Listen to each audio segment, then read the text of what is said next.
I could not have said it better myself. After more than a 4-year hiatus, professional football is indeed back in St. Louis, and these fans ready to go. Return team lined up at the opposite 30. Can't move till the ball is fielded, and here goes Keith Mumphrey. And they're going to turn it around with room on the near side. And for the first time, they get creative, and the BattleHawks have the sideline, and a kickoff return for Joe Powell to the end zone. And now they say he stepped out. No, touchdown, St. Louis.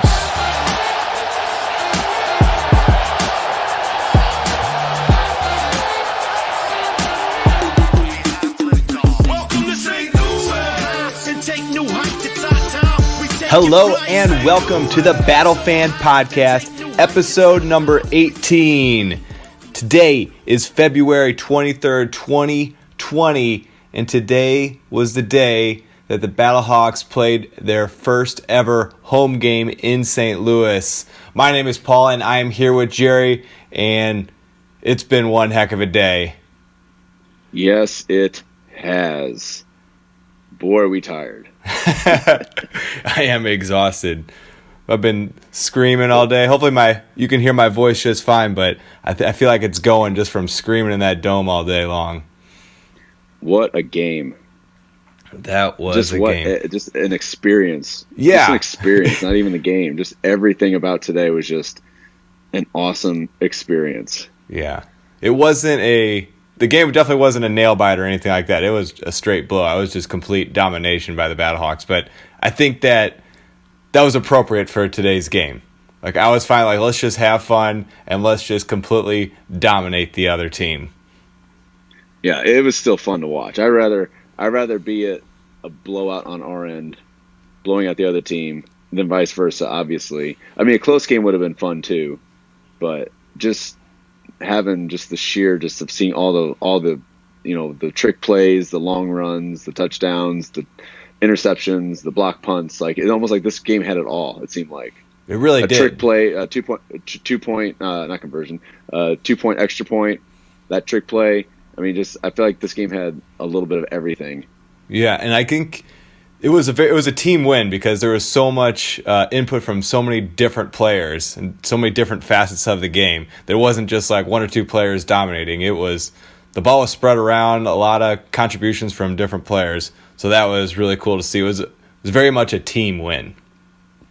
Yes. But you said it earlier, today was more of an experience than a game. I guess it started with the pregame. We got down there pretty early. One of the first things they did when we got down there was the players arrived and then kind of walked through. It's not really a tunnel, but they had them walk by all the fans, which that was kind of a cool experience. We were right there in front. We were able to get the players. You could see like smiles on their face. Like they were excited to see the fans as we were arriving. So I had my hand out. They were giving you high fives. Actually, my mom was there. She was taking a video, and while she was taking the video, getting high fives and stuff, one of the players accidentally knocked the phone out of her hand, and the player actually oh sorry, and actually picked up the phone and gave it back to my mom. So it's actually nice. It's a funny video. Yeah. And also when they arrived, there was a couple players were wearing Blues gear, kind of showing support for our championship Blues team. I even saw there was a Cardinals shirt in there. Cool. They were repping St. Louis the whole way, and they were excited to be there. They were excited to see the fans, so that was really cool to see. Yeah. Another thing, like there was so many of the fans were wearing costumes. Did you see some of these costumes people were wearing? Oh yeah. I mean, I kind of assumed I assumed there would be a bunch of different bird type. There's a ton of bird costumes everywhere. Ton of bird costumes. Ton of. I don't want to say some were military-esque. Some were just random. I only saw one military one. I saw one guy with the fighter pilot helmet on. That's the only one of those I saw. Did you see a lot of people with wings? Yeah, ton of wings. You see there was someone that was Hawk Hogan. I guess they were just like Hulk Hogan, but like I did not see them. I'm trying to think what they had. I did not see that. They had some luchadors. BattleHawks I saw Luchadors. I didn't. Yeah, Luchadors. I saw Excalibur. Oh yeah, that was pretty good. Yeah, And they had the Mohawk guy. Do you see that guy? He had I did. he had some like legit big wings and the helmet and the whole deal. Yeah, there's some really cool costumes. I like how they all have names for them. Yeah. Like they're building identities. Yeah, so that was pretty cool. Did you? I guess I went in the dome before you did. Was there lines when you went in? No. Oh, so you kind of waited a little bit. We walked. Yeah, we were probably in within like 5 minutes of standing in line. Oh, maybe I should have done it that way. Yeah, we waited in line. It took a while to get in. You could tell like, I don't know, everything seemed just a little rusty. Like it took a while to get in, but maybe because there was just a long line. I was just trying to get in right away because they were talking about, oh, there's going to be these pregame festivities, so you want to get in ahead of time. Yeah, so you had season tickets. Did you got actual print tickets, right? No, they're on my phone. See, I think that's where they go wrong, because I feel like it takes so much time to pick up on your phone. Yeah. And sometimes people aren't the speediest on their phones. And like I had 5 people in my party. So I'm like trying to pull up, scan, can you go in? Yep. I got swipe, scan, you go in. So if you multiply that by 30,000 people, it's not as seamless as here's my ticket, scan, go in. Yeah, that's a good point. Actually, what happened to me is I used this was the first time I ever used Apple Wallet. And I guess they have the NFC reader on it. Like, it took forever for them just to read the NFC thing. So I was just standing there. I had 4 tickets, and it took forever for them to... And they had to do each one individually. So, like, each one, took forever to do. So I think there's actually... next time I'll just pull up the barcodes. I'm sure that'll go a lot quicker. Yeah. So... It did. Like, once I was up there, since, I had it up ready to go, and all I had to do was just swipe. It didn't take that long. It's pretty seamless. Yeah. But yeah, there was long lines to get it. There's also long lines. Did you see all the merch tables? Oh, there's long lines everywhere. It doesn't matter what there was. There's long lines for the bathroom, long lines for food, beer. Yeah, merch. I wanted to get some merch today. They had some cool looking merch. Like, oh, there's some stuff up there that's sold out on the website. I'll grab some. I wasn't about to stay in the line and miss the game to get some merch. Yeah, like those lines were ridiculous. Like they were stretched out pretty long. Yeah, they were almost more than the food lines. Yeah. Okay, that's good. It's good for the league, good for the team. Yeah. I like to see that. Yeah, my brother-in-law was there. He was like the whole time like, yeah, he didn't have any gear. He's like, I'm going to get some in the game when we got in. He's like, forget this. I'll get it online later or something. Yeah. Right. Yeah. Yeah, but like going out there like before the game, just like walking around the tailgate, I guess there's that parking lot right across from the entrance. I just kind of walked through there. You could tell people were excited after a 4-year drought to be out there tailgating.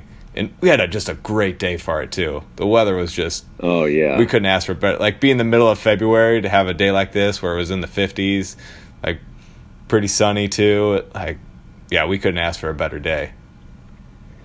Yeah, definitely brought back some memories. I mean, I've only done a couple times when the Rams are here, just getting there at, like, 8 a.m. and just soaking up the downtown... when there's not a lot of people down there, and just see all the people start filing in. So it's fun. Grant, I didn't do that today, but it was fun just to be around that atmosphere again, around Absolutely. the dome. Yeah, and I guess once we got in, they had some like festivities ahead of time. Were you there for Torrey Holt's thing? I guess no. Yeah, I got there right when they were doing the costumes on stage. Oh no! I was saying like in once we were in the dome, like before the game. Oh, yeah. I guess they had like to deliver the game ball. They had Torrey Holt come in. They introduced Torrey Holt, and the crowd went pretty wild for that. And he introduced the ball to the refs or whatever. Like, here's the game ball to kind of start the game. So I kind of felt like it was like a very symbolic, like passing of the torch. Passing of the torch, yeah. That's what it felt like cool to me. Is like, okay, the greatest show on turf. Like you have our blessing that, all right, BattleHawks, you're gonna rock the dome now. Like it was the Rams back in the day, but now it's your turn. And for Torrey Holt to do that, I think cool. it was very fitting for him to be the one to do that. Oh yeah, for sure. Yeah, so Torrey Holt was in the house. Apparently Roger Saffold was in the house as well. Like, there's a couple other old St. Louis Rams players there, which is pretty cool to see. Totally. Were you there for the national anthem? They had yes. Yeah, she killed it. Like that. Like Oh, yeah. she had it. Man, what a great voice. Like, and I think she was on the show The Voice. I didn't know who she was, but I don't know. I think they should bring her back again. I'm fine with it. She could be our new who's the guy that does it for the Blues? Charles Glenn. Yeah, she could be it for she could be it for the BattleHawks. Heck yeah. So she totally killed it. What else did go on? Like, you notice there was a lot of guys with their shirts off. What was it? Yes, there was a lot of men with their shirts off today. Yeah. Is that what? My buddies joked like we should have did that. My buddy's like, yeah, we should have did that. Why didn't we do that? Like, there's enough dudes here without the shirts on, without the shirts on. Yeah. There's a couple guys. They had they're really paying attention to detail. They had 6 packs drawn on their beer guts. Hey, love the passion. Yeah, definitely a lot of passion going on. Did you see that one guy came up? I mean, we were just like one section away from each other. There was one of the shirtless guys like walked up our way, and he's like, "Oh, I'm in the wrong section." And he walked back and he went up to he couldn't find his friends. It's just some random dude without a shirt on. Awkward. Yeah, but the energy was so good in that dome. Like, for only being half full, it sounded like it was all the way full. Oh yeah, I mean, I posted some videos. I'm sure you did too. Just of when on third down plays, when New York had the ball, it was just like I said, you could just feel the energy. Oh yeah, you just feel it, and it was just awesome. Like it kind of would have been nice if it was a closer game, but it still meant a lot. But just like, especially the first couple of third downs, especially when they didn't convert. Yeah, it felt awesome. Yeah, I feel like we haven't felt that energy in the dome. I mean, we were kids in the Greatest Show days, but like I don't remember the Rams. I don't remember it being that high when the Rams were there. No, like in the last 10 years or so. Yeah, well, we got the W. Like, we're just a lot of times you just wouldn't get wins being in that in the dome. Right. The Rams just didn't win that much, to be completely honest. Right. Yeah, no, it was good energy. I think in this energy, like, the energy is going to be there in future games, but this game is going to be different because you have that drought that I keep talking about, that this is the only game that's like, we haven't been here in a long time, and we're really going to rock it. So it was a different vibe because of that. So you're only going to get that once, unless we go for another 4 years without football. Which I don't know. I still think every game is definitely next week. I still think it's going to be rocking. Yeah, but it's going to be different. It's not going to be the first game back vibe. Well, right. Yeah. I mean, that was history. It's almost comparable to the when the Rams came in 1995. Granted, that wasn't in the dome, but yeah, same type of energy. Even more so because I feel like. You could hear it. You could hear the Kroenke sucks chant. It's almost like there was a vendetta. Yeah, rightfully so. Yeah, we're not quite over it yet. You take all that passion, that spitefulness. You take it all, the positive, the negative, and you put it all. 30,000 people in that dome for a good football team, who's winning, who's making awesome plays. I mean, that's like the perfect combination. Oh yeah. Yeah, and moving forward with the different games. We got LA coming up. Like, that's going to be, because we're going to have it's probably going to be the Kroenke sucks game when we play LA. We got games against Tampa Bay, which there are so-called rivals, so that'll be a high-energy game. Then you got, we'll be playing DC at some point, and they are, I guess they're the other team that's, I guess we're tied for first with right now.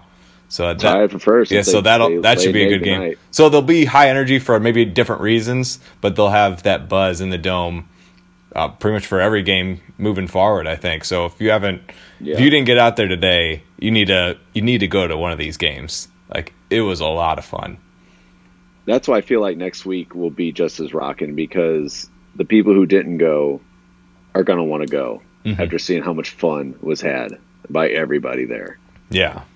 Yeah, they said unless there were the official count for that New York number. Fans there. There was New York fans there? No, I was saying everybody was having fun there. Fun there. New York fans, but I didn't see any New York fans there.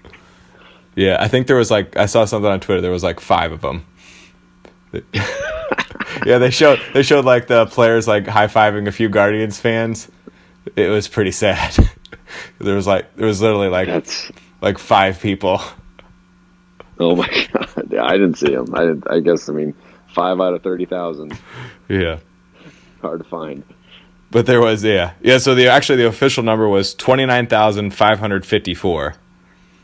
Was our official count for that game, which actually beats. Yeah, that does beat Seattle. So we had the largest home opener out of all the XFL teams. So good job, St. Louis. Boom. You make me proud. Yeah, doesn't surprise me, but still makes me happy. Yeah. Speaking of boom, you see this new thing we're doing every time. I guess one of our kickers, so the punter and our Marquette King and Russolino, every time they kick it, the whole crowd just yells "boom" as soon as they hit it. See, that's like cool little innovation. Yeah, you could hear it on. I saw the highlights, and you can actually hear it on the television broadcast. The crowd yell "boom" every time we kick the ball. So I think that's cool. So if you're down there, if you didn't know that was happening, make sure you yell "boom" every time we kick it. Except me and my friend had our own. You had your own? We did. Yeah, we did. Whenever it was kicked, we went whoop, and then would go up, and then whenever the receiver would catch it, we went, there it is. Who was it? So you and 3 of your friends did that? Yeah. Wow. I think the first time. I didn't hear that on the television broadcast. Yeah, it wasn't that loud. It didn't catch on. Yeah, we'll stick to the boom. Yeah. What was the other thing they did? They did they split the dome in half and had one half say Battle and the other half say Hawks, because we were on the Hawks side. Awesome. That was fun. That was fun. That started like right when I was walking in, and like walking in and seeing the dome for the first time. Battle Hawks. Like, wow, this is almost like something you see in a movie. Yeah. No, I hope they keep that. That was a lot of fun. So maybe we should actually talk about the game. Like, talk about the experience. Talk about the game. Yeah. I mean, you had the game. So hold on. One thing that I did notice. Okay. So we talked about way in the inception of our podcast that, or whenever the team was announced, the team name. Yeah. Like, it's gonna be awesome being in the dome and hearing the military helicopters sound effects being played. Yeah. Which there was today. It's like, yes, see, it's a helicopter. But then at the same time, they also played "caw" over the loudspeakers. Oh yeah. It's like, okay, so I guess it's both. They've embraced both. Yeah. I'm going to make it official here on the podcast right now. I know we've been an anti-caw, and now that I've seen all the fans get excited about it, I'm going to switch my position from anti-caw to neutral on caw. I'm not going to say I'm pro-caw. I'm just going to say I'm neutral on it. I've accepted it. I've accepted that it is a part of the identity now. Yeah. It's not just a joke. It's not just some, subtle jab at it. It's official. It's a part of the identity now. Yeah. Plus, it's the easiest thing to say. Yeah. To what one BattleHawk fan says to another BattleHawk fan. Yeah. Caw. It's just easy. It's what we do. There was a ton of caw shirts everywhere. I couldn't. That blows my mind, and I'm so glad to see it because those aren't official. No, they're not. XFL does not sell official caws. So I saw a ton of them. Yeah. So that means some local business is making money off of that, and that makes me happy. Yeah. It's supporting local business. I guess I don't know the legality of it. Whatever. I mean, not caw, but if you put the actual BattleHawks logo. Yeah. Whatever. It's cool to see. It's a fan driven base. Yeah. It's very grassroots in that way. Yes. All right, can I talk about the Should we game talk now? about the game? Yeah, let's talk about the game. All right. Yeah. Yeah, I guess they started off with the ball. I was kind of surprised, actually, they went on offense right away. I was kind of expecting them to go defense because at the very beginning of the game, like the crowd was really loud at the very beginning. Yeah. And so it's like, okay, well, now you got to be quiet because we're going to go on offense. But they just did they even? I'm trying to remember. Did they even throw the ball once on that first drive? No, because we were like saying like you got to throw the ball at some point, and I mean they proved us wrong, obviously, but. I mean, they went 5-6 plays in a row with not throwing the ball. Yeah, I mean, if the run's working, just why not keep using it? And I guess Matt Jones, he broke out for a real long one too, at one point. Yeah, and then Christine Michael got the touchdown to end it. I think it was like a 12 or 13 yard run. So it was good to see that running back duo get us down the field like that and get us a touchdown right away. That place was rocking after that first touchdown. Yes. That was probably the most electric point of the day. I remember, I don't know who it was, but like after when they were getting ready for the extra point, the 2-point extra point, like they were telling us to quiet down. The player on the field, remember that? Yeah, I saw that. It was like, all right, quiet it down, quiet it down. Yeah. So it was a lot of big plays. The other big play that happened soon after was the kickoff return for a touchdown. I couldn't believe that. You can't believe it? I couldn't believe because it was right in front of us. Yeah, because I we didn't study the film. We didn't write. I don't know. Did you write down the names of who did it? Yeah, it was Keith Mumphrey, and he handed it off to Joe Powell. Okay, so Mumphrey almost was tackled. Yeah, I thought he was tackled. And I was like, "Where's the ball?" I didn't even see him throw it back to him. Like he tricked me. Like it was going to be a loose ball. Yeah. And then the other guy just grabbed. It was perfect. A perfect execution. Yeah. It had me fooled there in the dome, so it definitely worked. I saw it. I'm just like, man, that was risky. And then, they thought it was just going to get you, an extra 10 yards or so. And he just kept going and going and going, and the place got louder and louder and louder, and touchdown. I think that was the very first kickoff return for a touchdown in the XFL this season. Yes, it was. So yep. There you go. The BattleHawks get that little prize there. So what other? I guess it's a game of special teams victories. Then there was that block punt. Carlton Agadosi, which led to that Matt Jones touchdown. So again, it's like all kinds of different players contributing in different ways. And then after that touchdown, or what are you gonna say? I was gonna say this was actually the best. Almost one of the best plays of the game right here. Yeah, so the 2-point conversion right after. It was only 2 points, but it was trickery at its finest. Oh yeah, they actually used the whole double forward pass thing when Pearson L threw it to Alonzo Russell. I think he's gonna be my favorite player. I just love every time he'd make a play. I just love yelling the name Alonzo. Alonzo. So I'm gonna my other official statement for the podcast today will be, Alonzo Russell, you're my favorite player right now. Okay. There you go. Duly noted. Let's see. Other big plays. Kenny Robinson, the kid on the team. The kid that decided that college isn't worth it. And we're just going to go straight into professional. He got an interception. There at the See, I was in the bathroom for that. Oh. This is what happens when you actually go to the game. You have to beat the rush to go to the bathroom, because that happened right before the half, right? Yeah. Yeah, because that's what happens. We stuck around because my friend and I were actually walking around seeing views from all the different parts of the stadium, and that's when they actually scored right in front of us at that end zone. So I got a good video of that. I shared on our Facebook page, and that was a minute left. Yeah, it wasn't that much time. So we were saying to ourselves, okay, right after this, let's hit the bathroom, and so we could beat the rush. Yep. Nope. There was more fun to be had. Yeah, missed the interception. Yeah. So I guess one name we haven't talked about is Jordan Ta'amu. I mean, he had a great game, but I guess there was just so much contribution from other guys that he almost got overlooked a little bit. But he had some pretty solid plays a couple times. Yeah, he broke a couple tackles. Yeah, that one where he was completely wrapped, his legs were completely wrapped up. Yeah. And he was still looking downfield and made that completion to my boy Alonzo. Yeah.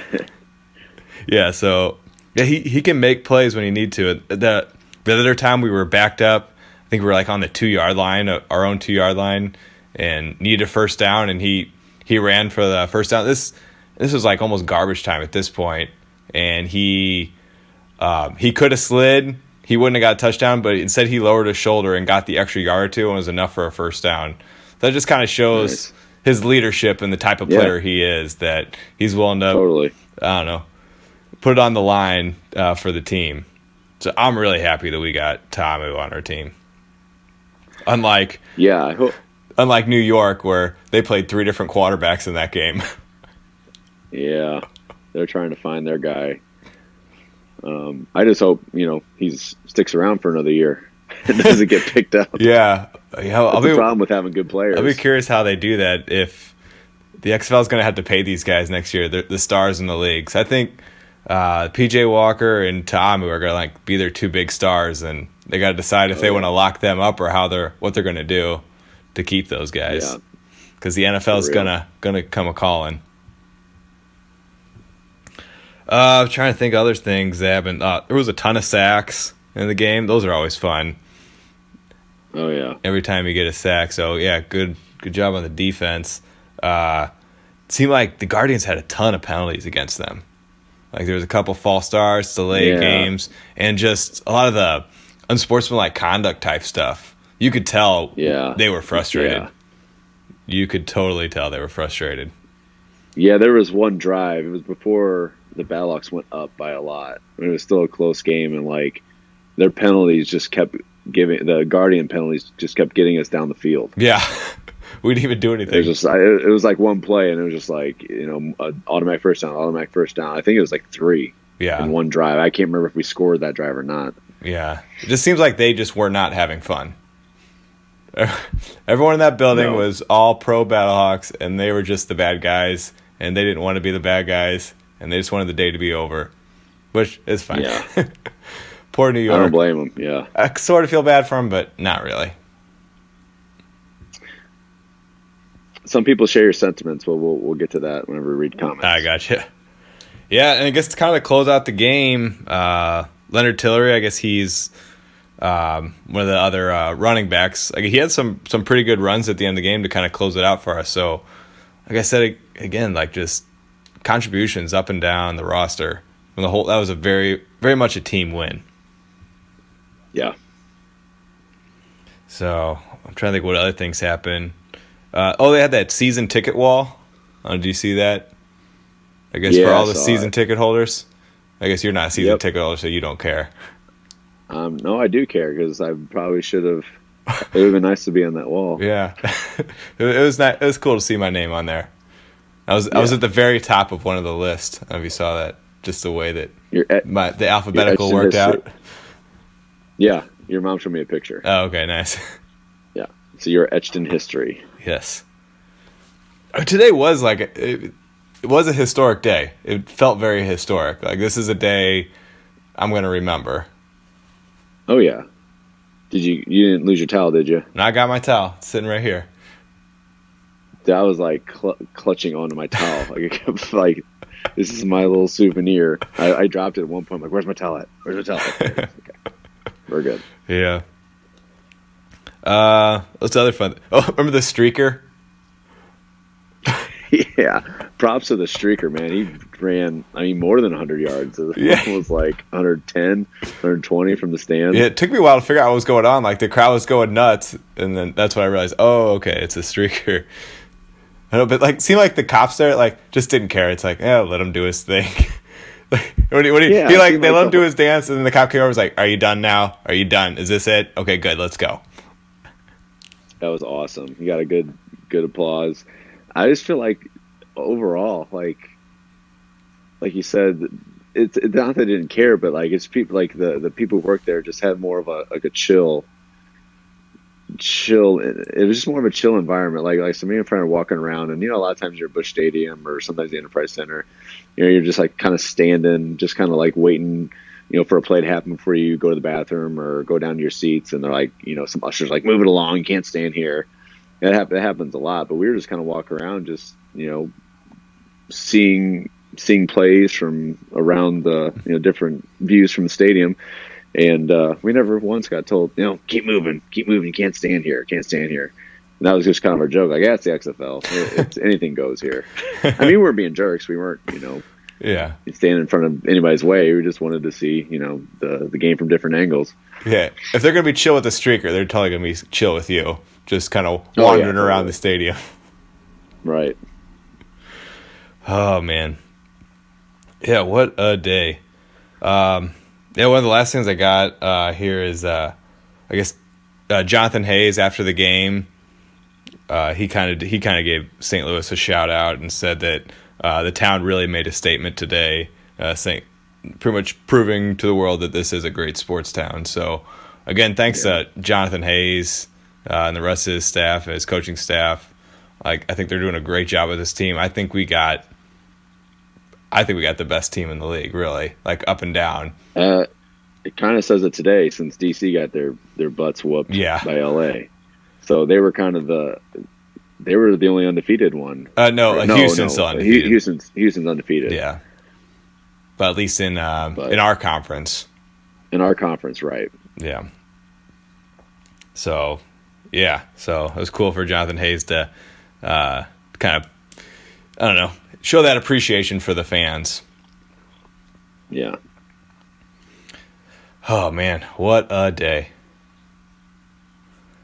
All right, should we turn to the comment section? Yeah, let's do that. Let's read your comments. So you got Facebook. You want to go first? I got a couple here on Twitter. I got Facebook. I posted late, so I didn't get too many. Okay. That was another thing. Like, I'm not one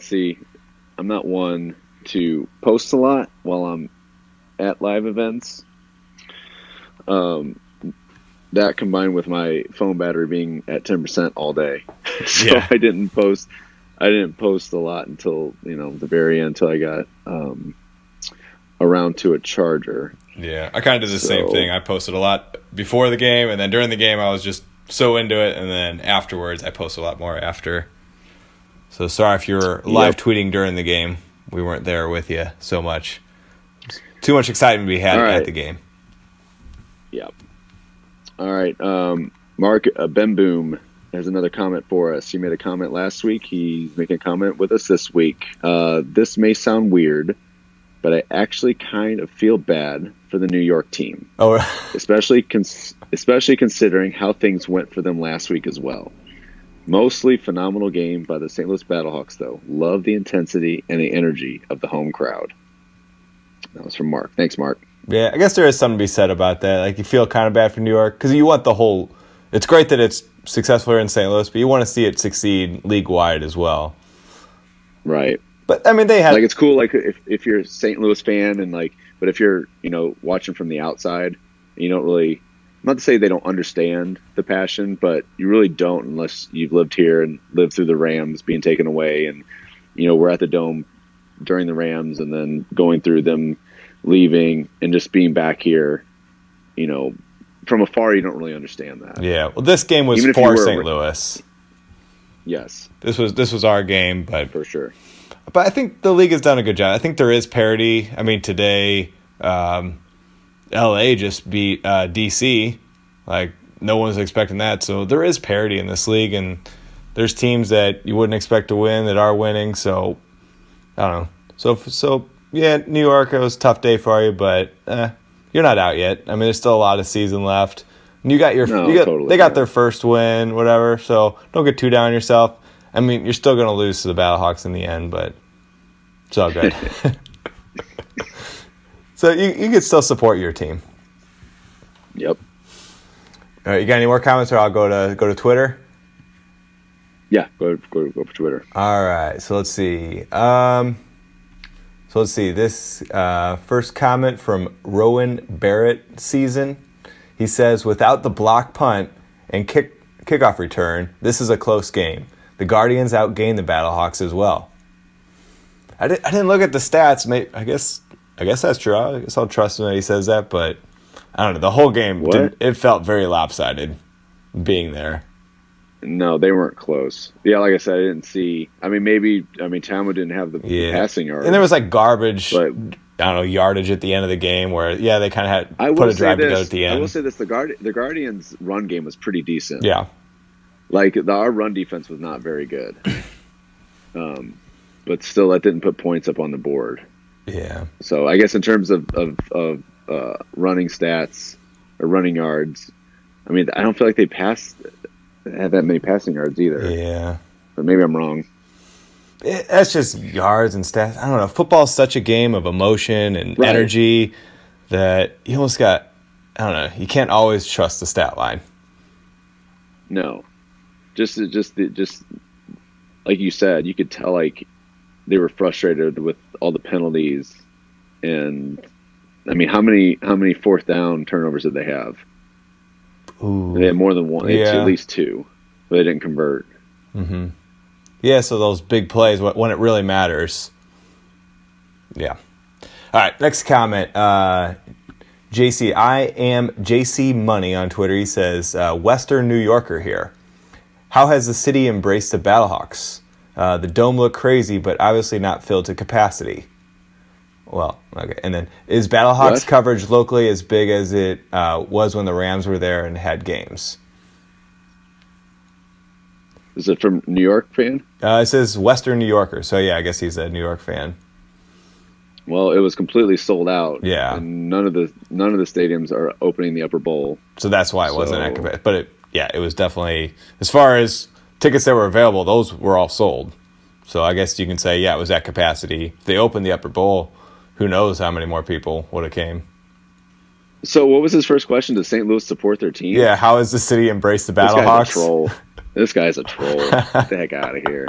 I mean, I didn't even, just from watching the highlights, I didn't watch the game on TV, but you could, like, this fan base on TV, you can even see on TV. It's like, holy crap. Like, Seattle has very passionate fans too, so I'm not going to take anything away from Seattle, but St. Louis and Seattle definitely, you can tell on TV, like, they have the best fans of the league so far. Yeah. Yeah, and I guess his last was BattleHawks coverage locally as big as it was when the Rams were here. I guess it's probably not. I mean, it's not an NFL team. At the end of the day, it's not NFL. This is XFL. Well, yeah, it's not going to be. But I mean, for what it is, there's a lot of coverage. Like you're hearing 101 ESPN talk about it a lot. 590 The Fan talking about it a lot. There's what does that mean? What type of coverage? I don't know. Like every game's national. Yeah, exactly. Like what else? Well, he was saying more like local coverage. I mean, you got things like this podcast. There was podcasts for the Rams back in the day. No, we're not the only podcast out there doing this stuff. So there's people that want BattleHawks content, and we're here, and other people are here to provide that for you. So, yeah. All right, next comment. Josh O'Brien. He says, I'd gone to 4 or 5 St. Louis Rams games. This was by far a more fun crowd than any of those. Slowest beer lines I've ever seen, though. Laugh out loud. Yeah. Yeah. That's the only thing. That's the only thing in the dome that wasn't rocking today. Were those the lines? Too much lines for anything. Yeah, that's right. Golly. Well, that dome staff they haven't had a football game in a while, so we'll give them a little bit of a break. Even the toilets weren't flushing. I had a couple toilets that did not flush. Really? So it's almost like a porta potty. Yeah, and then Yeah, I don't go into detail. I got reports that toilet paper wasn't in some of the stalls either. Yeah. So they need to work on that stuff. Yeah, they're, I don't know, shaking off the dust, the cobwebs. They'll get it together. All right, next comment. Richard Humphrey. He says the BattleHawks game was on point. Now they are tied for first place with the Defenders. I can't wait until they play each other. Yeah, we talked about that earlier. It's week 5. Yeah. The St. Louis versus DC game is, I guess we have 2 of those games, one there and one here. That's going to be fun. Yeah. Let's see. Last comment I got here is from Kurt Bingham. He said week 5 in DC and week 10 in St. Louis. Okay, so those will be the 2. Oh, he's replying to that one. So yeah, week 5 and week 10 is when we'll be playing the Defenders. So mark your calendars for those ones. Nice. We will do that.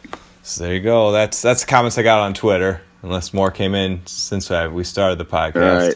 I'll hit refresh real quick. I got some. Go ahead. I got some more general comments from the highlights. I'm noticing the crowd I'm noticing the crowd getting into the game more and more each week. They were loud in St. Louis. Yep. This game had the biggest number of fans so far in the first kick return. BattleHawks fans are the most spirited so far. We got spirit. How many big plays do you want? BattleHawks. Yes. We'll take them all. All of them. One of the more heated games of the season. So I guess that implies all the chippiness. Yeah, but it was one-sided chippiness. Like did we get any like I don't know unsportsmanlike conduct? So. It was always them. There'd be like a scuffle and it would always be their penalty. I'm trying to find some negative comment. I don't want it to be one-sided. That's okay. Why does every New York team got to suck, man? Trying to welcome back to the world of football, St. Louis. It must be a New York thing to have dumpster fire football teams recently. Here's an interesting one. When I changed the game, I was wondering why I am seeing the Detroit Lions. The field at first kind of looked like the same as theirs, and the blue and gray reminded me of the Lions. Yeah, it's kind of true. Like we both like the dome faded, like the dome, so it's not natural light, and you have like the faded turf, and the blues kind of match too. Yeah. So, when one door closes, another one opens. Congrats to the BattleHawks for bringing the dome back to life in St. Louis. Yeah, that sums it up right there. That was a good start for a new generation of St. Louis football. When you're not disappointed enough by the Jets. Poor New York fans. Oh yeah, I'm not trying to be a homer here, but there's not a lot of positive. That's okay. This is a homer podcast. This is the BattleFan podcast. That's true. I mean, I'm not picking and choosing these kind. I mean, I am, but I'm trying to make it one-sided. Why didn't Perez start this game for the Guardians again? McGloin is terrible, and Perez had success in the AAF. Easy choice there. Anyway, I can keep reading, but that's probably good enough. All right. Cool. You got anything else? Is that all you got, Jerry? I think that's about all I got. I need to get my hands on some merch, man. Yeah, you do. I don't know. I feel go to XFL shop. I feel like a latecomer to this, even though I've been supporting this since July, and all the merch I want is sold out. Because I like the cool looking merch. Yeah, I mean you can't look like a fool, you know. Out. You got to look good. But beggars can't be choosers at this point, I guess. Well, apparently you are though. You are being a chooser. Yeah, I know. I'm gonna get some. I'm gonna break down. The next game I will have BattleHawks gear. All right. Yeah, the next game is what, Saturday? We're back at the Dome. Saturday. Yeah, Shoot. we'll have to do another episode soon to talk about the next one. Yep. What are we playing? The Dragons, I want to say. The Dragons. Yeah. There you go, Seattle. That's the clash of the two biggest fan bases. Yeah. So there you go. They'll get a taste of their own medicine that they get in Seattle. They're going to get it the opposite way here in St. Louis. No kidding. Yeah, but we'll talk about that more in the next episode. But, well, actually, one last thing I wanted to say before we close this up is I want to give a big shout out and thank you to the man that we made fun of in the past, and you've imitated the man, Vince McMahon. This would not happen if it wasn't for Vince McMahon to throw a bunch of money at this and get football in 8 different cities and specifically put football back in St. Louis. So big thank you to Vince McMahon, him, and I guess we'll throw Oliver Luck in there too. All the work they put in to bring an XFL to reality and bringing football back to St. Louis, like those are the guys that are responsible for it. So I had so much fun today. Jerry, I'm sure you'd say the exact same. You're welcome. So big thanks. This was just a great day. Yeah, and seriously. That's so cool. He probably won't ever hear this, but if he did, thank you, Vince. Thanks, Vince. All right. The BattleFan podcast greatly appreciates you and your money. Yes. And thanks for not I'm not being sarcastic. Like, thanks for not interjecting the elements from XFL 1.0 into XFL 2.0. Yes, they just like, I don't know if that's his idea. I don't know whose idea, vision and direction it went in. But I remember from the very, very get-go, they said that this was going to be football driven. And it really is going to be a game of football and not, a spectacle like version 1.0 was. Yeah, and they've done a great job with it. Mm-hmm. Agreed. All right, well, for Jerry, I'm Paul. This is the BattleFan podcast. Until next time, let's go BattleHawks. Caw. Is that a caw from Jerry? I can't even do it. My voice is gone.